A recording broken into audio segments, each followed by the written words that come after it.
الله على صوابعنا، اللوز لوز لوز لوز لوز، اقسم بالله احلى محشي. الصلاة على النبي. ما حبيتش ادخل في الموضوع على طول غير لما اوريكم شويه المحشي اللزاز الجمال اللي عملناهم.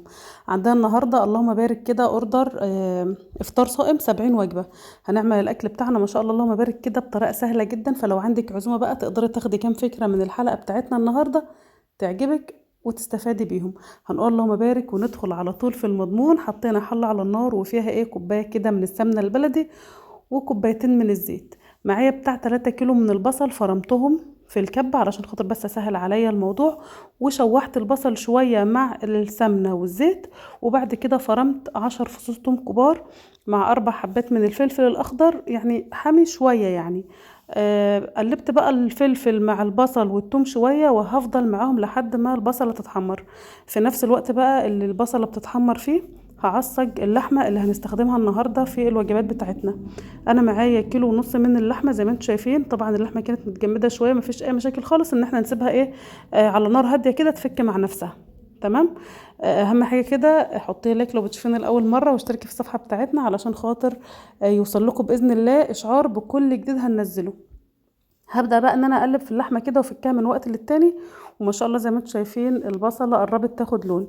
اهم حاجه بقى لما يكون عندنا اوردر كبير زي كده يا اما بقى بشتغل قبلها بيوم يا اما بنقوم الصبح بدري.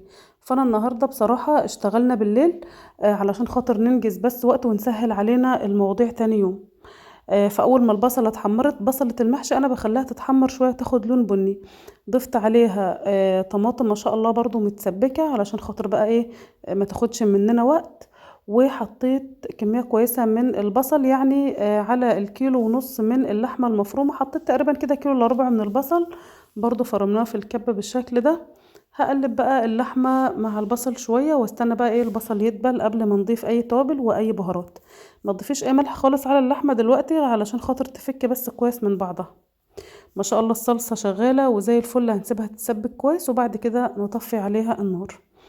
هنغطي بقى على اللحمه ونسيب كده البصل يدبل زي ما اتفقنا. وبعد كده هنضيف التوابل. بالنسبة للتوابل اللي هنضيفها على اللحمة فهي سهلة جدا وبسيطة. لما بيكون عندنا أكل طالع بره ما بنزودش كتير في التوابل. والشطة على فكرة يعتبر أنا ما بزودش فيها برضو علشان خاطر لو حد ما بيحبش الحراق يعني. البهارات بقى اللي ضفتها على اللحمة فلفل أسود وكزبرة مطحونة وبهارات لحمة وقرفة. ضيفي بقى الكميات اللي تناسبك. انا ضفت على الكميات اللي معايا نص معلقه صغيره من الفلفل الاسود، نص معلقه صغيره من الكزبره المطحونه، ونص معلقه صغيره من القرفه، ونص معلقه صغيره من بهارات اللحمه المشكله، وضفت معلقه كبيره من الملح وقلبت بس كده. هضيف كمان على اللحمة جزر مبشور، نزود الكمية وكمان ناخد طعم مميز جدا للحمة. الجزر على فكرة بيضيف إضافة حلوة قوي، بس أهم حاجة تكون بشراه صغير علشان برضو ما يبانش قوي في الحشو يعني. خلاص بقى نقلب تقلبتين تلاتة كده ونسيب اللحمة بقى مع المكونات الجميلة دي لحد ما تستوي ونطفي عليها. طبعا كان عندنا تشكيلة محاشي كوسة وبتنجان وفلفل وكرنب. تمام. في الوقت ده الجماعة اللي بيكونوا ما يعني بيساعدونا في الوجبات كانوا قاعدين بقى بيقوروا معانا تشكيلة المحاشي علشان خاطر يعني نبدأ تاني يوم متأخر شوية ونقوم براحتنا، يعني كده كده صيام والأكل بيكون مطلوب متأخر شوية. خلاص. فكنت انا واقفه مثلا على البوتاجاز وفي حد تاني مسؤول عن التقوير، فكانوا بيقوروا ينظفوا خضره ينظفوا رز، الحاجات اللي هتسهل علينا تاني يوم. خلاص بقى طفيت على اللحمة والصلصة وخلاص بقى خرجنا من المطبخ، وهنا تاني يوم الصبح الساعة 10 بالظبط بدأت ان انا اشتغل. حطيت حلة على النار وفي نصها مية وحطيت فيها معلقة صغيرة كمون، كمان رشة سكر يعني تقريبا كده نص معلقة سكر ومعلقتين كبار من الملح. ومعايا بقى الكرنب. انا قورت الكرنباية من جوه بالشكل ده وبحط الكرنباية زي ما هي بورقها كله الاخضر والابيض زي ما هي، ما بفككهاش ولا حاجة غير لما بتتسلق.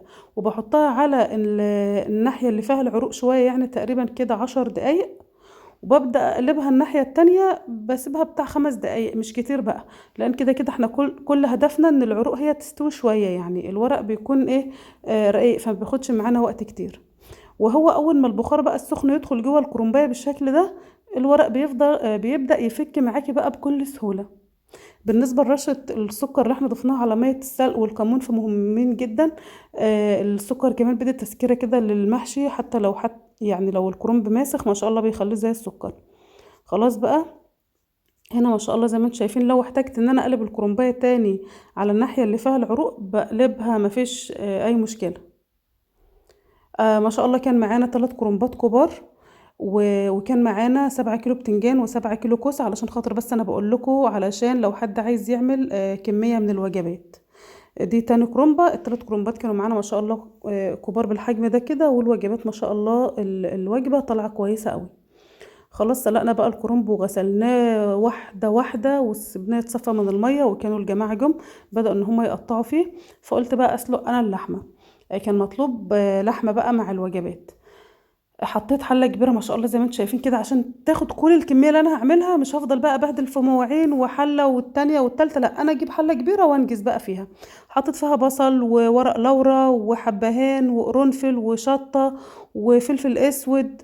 وبعد كده هبدأ بقى ان انا احط اللحمه، واللحمه يعني هي كانت جالي ما شاء الله القطع بتاعتها قطع كبيره، فانا حطيتها زي ما هي، وبعدين هقطعها بقى لما بتستوي.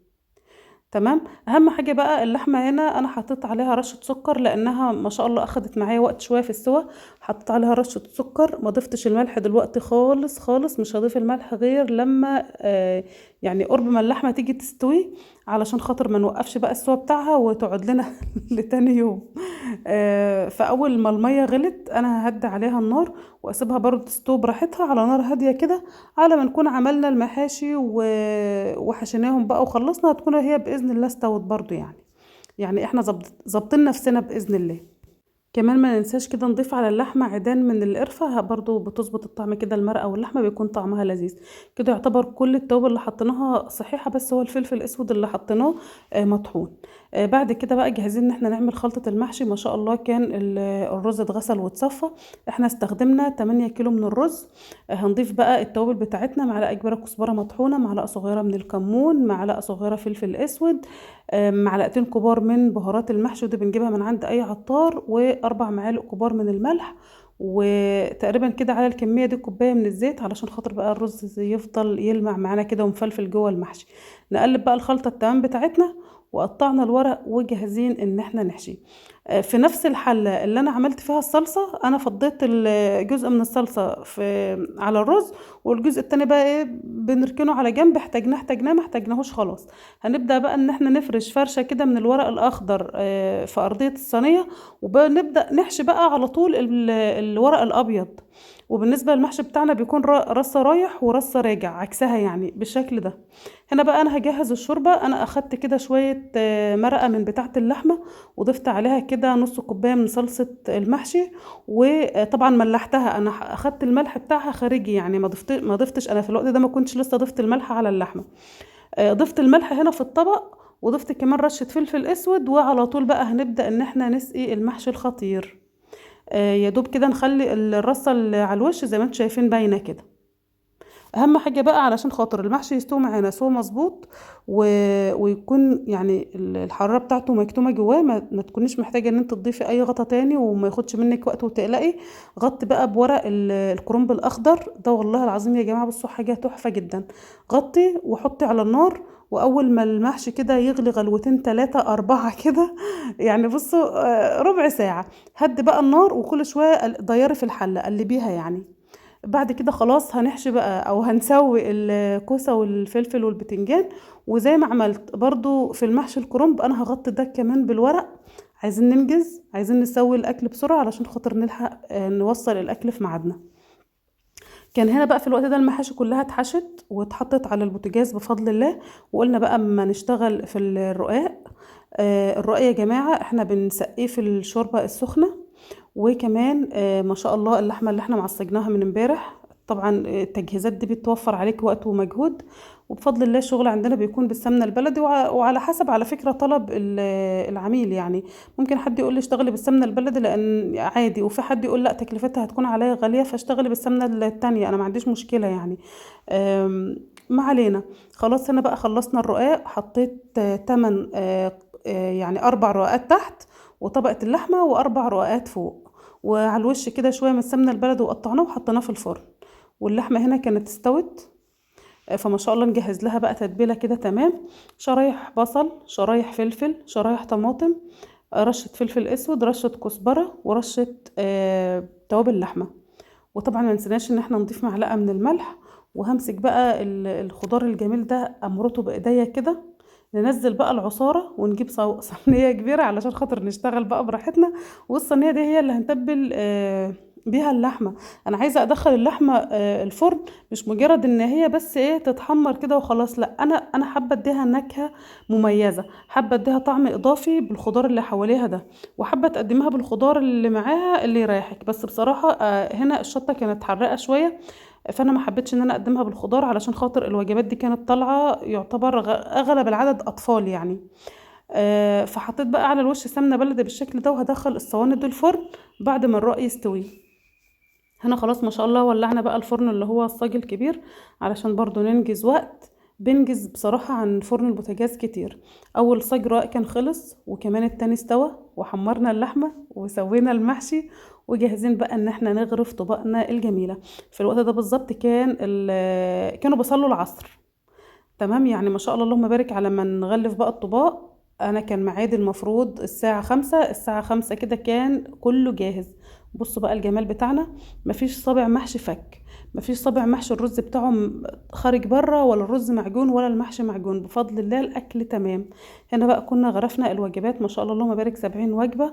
كل طبق فيه يعني تشكيلة المحاشي كوسة وبتنجان وفلفل. اغلب الطبق ما كانش فيها فلفل، الفلفل على قد العدد، وقطعة اللحمة. وبعد كده بقفل في الطباق واحط في الاكياس بالشكل ده بقى. بنكون كده بقى مستعدين لتسليم الوجبات. وربنا يجازي اللي عمل الوجبات دي يا جماعة خير. ربنا يتقبل يا رب منه، وربنا يزيد ويبارك. واتمنى ان حلقتنا النهارده تكون عجبتكم، ودعواتكم بقى لاهل الخير ربنا يزيدهم. ولازم كده ننفق مما نحب. فربنا ان شاء الله يدينا ويديكم، ونعمل كل اللي نفسنا فيه. اترككم في رعاية الله، ومع السلامة.